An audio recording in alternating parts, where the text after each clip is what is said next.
Hello everyone, আমাদেরকে অনেকেই প্রশ্ন করে থাকেন যে কম খরচের মধ্যে কোন দেশে পড়াশোনার জন্য যাওয়া যেতে পারে। এছাড়া আরও প্রশ্ন করে থাকেন যে ডকুমেন্টের ঝামেলা ছাড়া এবং ব্যাংক স্টেটমেন্ট ছাড়া কোন দেশে পড়াশোনার জন্য যাওয়া যেতে পারে। এবং লাস্ট আরও একটি কোশ্চেন করে থাকেন যে আইএলটিএস ছাড়া কোন দেশে পড়াশোনার জন্য যাওয়া যাবে।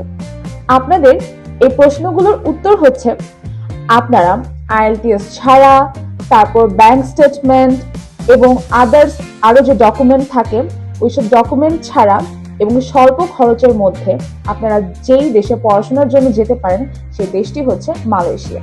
অন্যান্য দেশ যেরকম ইউএসএ, অস্ট্রেলিয়া, কানাডা, এই দেশগুলোর চাইতে আপনারা কিন্তু খুব কম খরচেই আপনাদের গ্রাজুয়েশন কমপ্লিট করে ফেলতে পারছেন মালয়েশিয়াতে।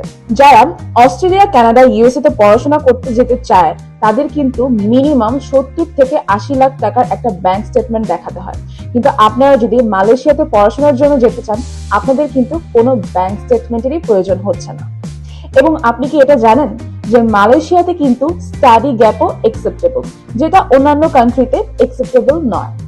মালয়েশিয়াতে পড়াশোনার জন্য যে যে ডকুমেন্টগুলো লাগবে সেগুলো হচ্ছে আপনার অল সার্টিফিকেট এবং transcript, passport size photo, that's it. So খুব অল্প খরচ এবং ডকুমেন্টসের ঝামেলা ছাড়া আপনারা কিন্তু খুব ইজিলি পড়াশোনার জন্য চলে যেতে পারছেন মালয়েশিয়াতে। এছাড়া মালয়েশিয়াতে কিন্তু পড়াশোনার পাশাপাশি জব অপরচুনিটিসও রয়েছে। তাই আপনি যদি মালয়েশিয়াতে পড়াশোনার জন্য যেতে চান সরাসরি যোগাযোগ করুন গ্লোবাল অ্যাসিস্ট্যান্ট এডুকেশন কনসালটেন্টের সাথে।